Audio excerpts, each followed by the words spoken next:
എല്ലാവർക്കും നമസ്കാരം. സമന്വയ സാഹിത്യവേദിയുടെ ഒരു ഉയർത്തെഴുന്നേൽപ്പാണ് ഇവിടെ നമ്മൾ സാക്ഷ്യം വഹിച്ചത്. കേരളത്തിലെ സാഹിത്യ സാംസ്കാരിക മേഖലയിലേക്ക് സമന്വയ സാഹിത്യവേദിയിലൂടെ നിരവധി പ്രവർത്തകരെ കൊണ്ടുവരട്ടെ എന്ന് ആത്മാർത്ഥമായിട്ട് ആശംസിക്കുന്നു. ഇതിന് പിന്നിൽ പ്രവർത്തിക്കുന്ന എല്ലാ ഭാരവാഹികൾക്കും ആശംസകൾ നേരുന്നു. ഒപ്പം ഇതിനിടെ പ്രകാശിതമായ 4 പുസ്തകങ്ങളിലെ രചയിതാക്കൾക്ക് തുടർന്ന് മുന്നോട്ടുള്ള എഴുത്ത് വഴിയിൽ സധൈര്യം മുന്നോട്ട് പോകുവാനും ധാരാളം പുസ്തകങ്ങൾ ഏവർക്ക് സമ്മാനിക്കുവാനും കഴിയട്ടെ എന്ന് കൂടി ആശംസിക്കുകയാണ്.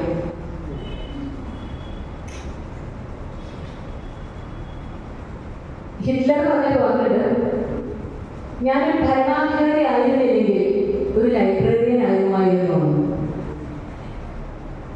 എഴുത്തിന്റെ ശക്തി അതാണ്, പുസ്തകങ്ങളുടെ ശക്തി അതാണ്. സമൂഹം കൂടുതൽ കലുഷിതമായിരിക്കുമ്പോൾ എഴുത്തുകളാണ് അല്ലെങ്കിൽ പുസ്തകങ്ങളാണ്, അക്ഷരങ്ങളാണ് അതിനൊരു പ്രതിവിധി എന്ന് പണ്ഡിതന്മാരായിട്ട് എല്ലാവരും പറയുന്നത്. സാധാരണ എഴുത്തുകാരന് നമ്മുടെ ചുറ്റുപാടുകളിൽ നിന്ന് അല്ലെങ്കിൽ സമൂഹത്തിൽ നിന്ന് പറഞ്ഞറിഞ്ഞതോ കേട്ടറിഞ്ഞതോ വായിച്ചറിഞ്ഞതോ ആയിട്ടുള്ള അനുഭവങ്ങളിൽ നിന്ന്, അനുഭൂതികളിൽ നിന്ന്, തന്റെ മനസ്സിനെ സ്പർശിച്ച ഏതെങ്കിലും ഒരു സംഭവത്തിൽ നിന്ന്, അനുഭവത്തിൽ നിന്നൊക്കെ ആയിരിക്കാം തന്റെ രചനകൾക്ക് ആശയങ്ങളെ സ്വാംശീകരിക്കുന്നത്. ഇങ്ങനെ കിട്ടുന്ന അടിത്തറയിലൂടെയാണ് തന്റെ രചനകളെ, അത് ഏത് മേഖലയായിക്കോട്ടെ, സാഹിത്യത്തിൽ ഏത് മേഖലയായിക്കോട്ടെ, കഥയായിക്കോട്ടെ, കവിതയായിക്കോട്ടെ, നോവലായിക്കോട്ടെ, ലേഖനങ്ങളായിക്കോട്ടെ, എന്തുമായിക്കോട്ടെ, ആശയങ്ങൾ ഉടലെടുക്കുന്നത് ഇത്തരം വളരെ നിസ്സാരമെന്ന് നമുക്ക് തോന്നുന്ന ചെറിയ ചെറിയ സംഗതികളിലൂടെ. നമുക്ക് ഒരുപാട് ഉദാഹരണങ്ങളുണ്ട്. ലോകവാസികളിൽ തന്നെ ഒന്നായിട്ടുള്ള രാമായണം ഇതിന് നമുക്ക് മുന്നിലുള്ള ഏറ്റവും വലിയ ഉദാഹരണമാണ്.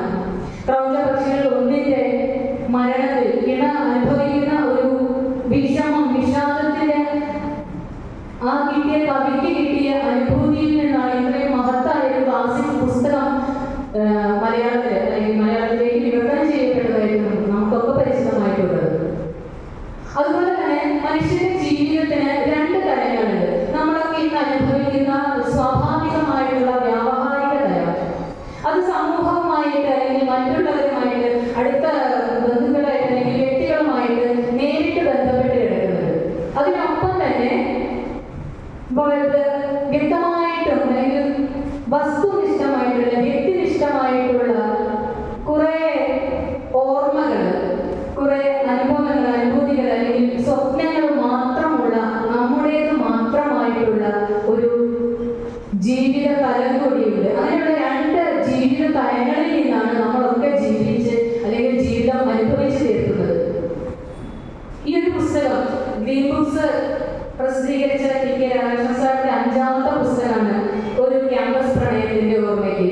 തീർച്ചയായിട്ടും ഈ ഒരു ഇപ്പൊ പറഞ്ഞിട്ടുള്ള ഒരു ശ്രേണിയിലേക്ക് ചേർത്ത് വെക്കാവുന്ന ഒരു പുസ്തകം തന്നെയാണ് ടി കെ രാധാകൃഷ്ണൻ സാറിന്റെ ക്യാമ്പസ് പ്രണയത്തിന്റെ ഓർമ്മയ്ക്ക്. ഈ പുസ്തകത്തിന്റെ ടൈറ്റിൽ സൂചിപ്പിക്കുന്നത് തന്നെ ഓർമ്മകളുടെ, ഗതകാല സ്മരണകളുടെ കുറെ നനുത്ത സ്മരണകള് പേറിക്കൊണ്ടുള്ള ഒരു പുസ്തകമാണ്, രചനയാണ് ഇതിലുള്ളത്. 100ഓളം കവിതകളാണ് ഇതിലുള്ളത്.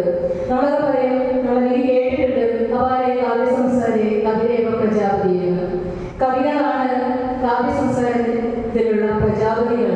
ഇതിൽ വരുന്ന എല്ലാ വാക്കുകളും അല്ലെങ്കിൽ ഇതിൽ വരുന്ന ബിംബങ്ങളൊക്കെ തന്നെ നമുക്ക് പരിചയമുള്ള ആരുമാണോ അതോ നമ്മളുടെ തന്നെ മുന്നിലേക്ക് നീട്ടിപ്പിടിച്ചൊരു കണ്ണാടിയാണോ എന്നുള്ള ഒരു രീതിയിലുള്ള എഴുത്താണ് രാധാകൃഷ്ണൻ സാറിന്റെ. ഒരു പുസ്തകത്തെ പരിചയപ്പെടുത്തുക എന്ന് വെച്ചാൽ ഒരു പുസ്തകത്തിലേക്കുള്ള ഒരു ചവിട്ടുവഴി മാത്രമാണെന്നാണ് ഞാൻ വ്യക്തിപരമായിട്ട് വിശ്വസിക്കുന്നത്.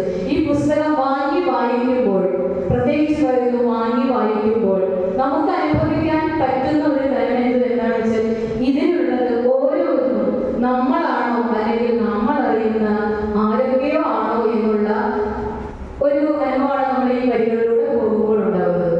തീർച്ചയായിട്ടും ഗതകാല സ്മരണകളെ പറ്റി പറയുമ്പോൾ, ഓർമ്മകളെ പറ്റി പറയുമ്പോൾ ഒരു വിഷാദത്തിന്റെ ഭാവം തന്നെയാണ്. ആ വിഷാദത്തിന് തന്നെ പല തലത്തിൽ നമുക്ക് വ്യാഖ്യാനിക്കാം. ദീർഘനിശ്വാസം ഉണ്ടാവാം. വിഷാദം എന്നുള്ളത് നെഗറ്റീവ് സെൻസ് മാത്രം അതിൽ എടുക്കേണ്ട ആവശ്യമില്ല.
മണികളെ നമ്മൾ ഓർത്തെടുത്ത് നമ്മുടെ കൈകളിലേക്ക് നമ്മൾ അതിനെ വീണ്ടും വീണ്ടും ആസ്വദിക്കുന്ന ഒരു അനുഭവമാണ് ഈ പുസ്തകത്തിലുള്ളത്. ഈ എഴുത്തുകാരന് ഇനിയും ധാരാളം പുസ്തകങ്ങൾ എഴുതാൻ കഴിയട്ടെ എന്ന് ആശംസിക്കുന്നു. ഒപ്പം സമന്വയ സാഹിത്യവേദിക്ക് മുന്നോട്ടുള്ള പാതയിൽ ഒരുപാട് ആശംസകൾ. അപ്പോൾ ഇവിടെ ഒരു കുട്ടിക്ക് അനുമോദനം കൊടുക്കുന്നുണ്ടെന്ന് കൂടി അറിഞ്ഞു. കവിത രചനാ മത്സരത്തിൽ സമ്മാനം കിട്ടിയ കുട്ടിക്കുള്ള അനുമോദനമുണ്ട്. അങ്ങനെ ഒരു കൊച്ചു എഴുത്തുകാരിയെ കൂടെ സമന്വയ സാഹിത്യവേദി മലയാളത്തിന് സമ്മാനിക്കുകയാണ്. എല്ലാ ആശംസകളും. ഒപ്പം നിങ്ങൾക്കും ഇതുപോലെ നിങ്ങളുടെ മുന്നിൽ 2 വാക്ക് പറയാൻ തന്നെ എനിക്ക്